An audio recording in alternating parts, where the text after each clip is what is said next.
Okey, seterusnya pula untuk galakan dan perlindungan perdagangan. Okey, kalau macam untuk peranan matret ni, fakta dia memang susah, jadi saya dah ringkaskan macam ni lah.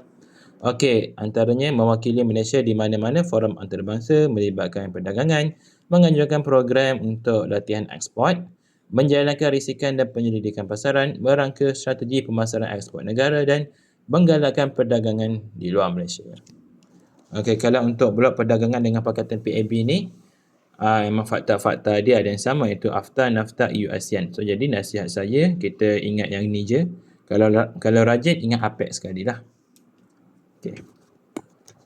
Okey, lepas tu pula kita juga ada kempen-kempen kerajaan. Ni, okey. Untuk kempen kerajaan ni, kita mulakan dengan zon perdagangan bebas. Ianya merujuk kepada kawasan khas yang membenarkan urus niaga tanpa duty custom. Okay, kalau zon perdagangan bebas ni contohnya kita ada kat Port Klang.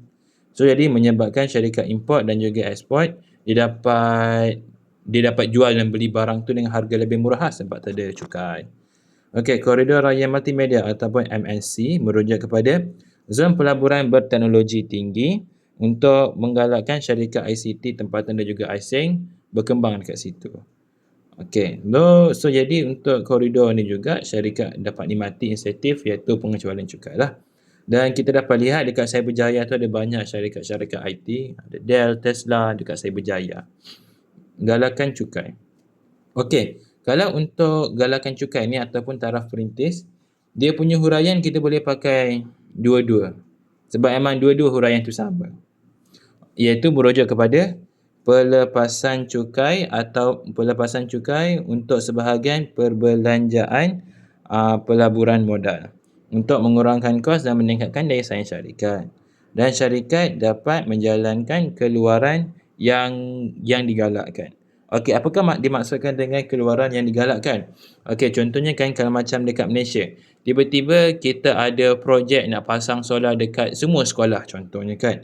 So jadi kerajaan akan berikan galakan cukai ataupun taraf perintis dekat company-company solar Malaysia untuk tingkatkan pengeluaran supaya diorang dapat keluarkan barang tu dengan lebih cepat dan juga dengan lebih murah lah. Itulah maksud keluaran yang digalakkan.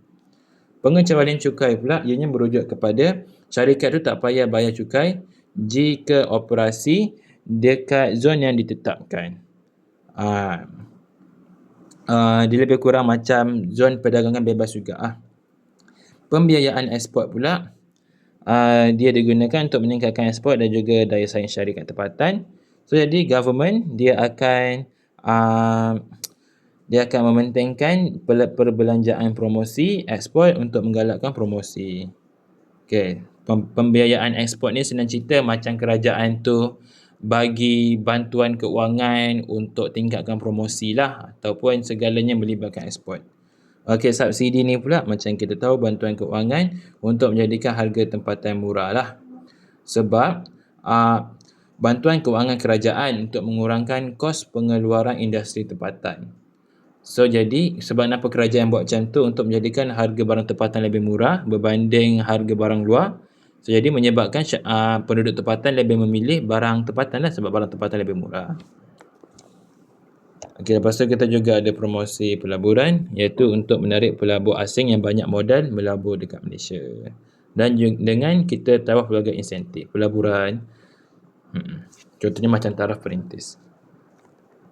Okey, objektif perlindungan perdagangan. Sebab apa kita buat? Untuk lindungi industri tempatan, kurangkan kadar pengaliran keluar mata wang negara, pelbagai ekonomi dan juga bantu meningkatkan pendapatan negara. Kaedah perlindungan ada dua, kaedah tarif dan juga kaedah bukan tarif. Okey, kalau untuk tarif ad valorem, ingat valorem value, iaitu merujuk kepada kita cukai ataupun kita kenakan tarif mengikut nilai barang tersebut lah. Tarif khusus pula merujuk kepada kita cukai ikut berat barang tu. Kaedah bukan tarif saya pakai akronim SEDAX. Subsidi ekspor, dasar tidakbakan, kuota, embargo dan juga subsidi. Okey, kalau kuota ni senang cerita kita hadkan jumlah barang yang diimport untuk tempoh tertentu lah. Sebab kita nak elak barang import ni masuk secara berlebihan dalam negara kita. Embargo ni pula kita sekat terus perdagangan dengan negara tu. Contohnya macam Israel. Subsidi ekspor merujuk kepada bayaran kerajaan kepada syarikat pengeksport untuk menurunkan kos pengeluaran mereka untuk tingkatkan daya saing juga. Subsidi pula, subsidi dah cakap dah.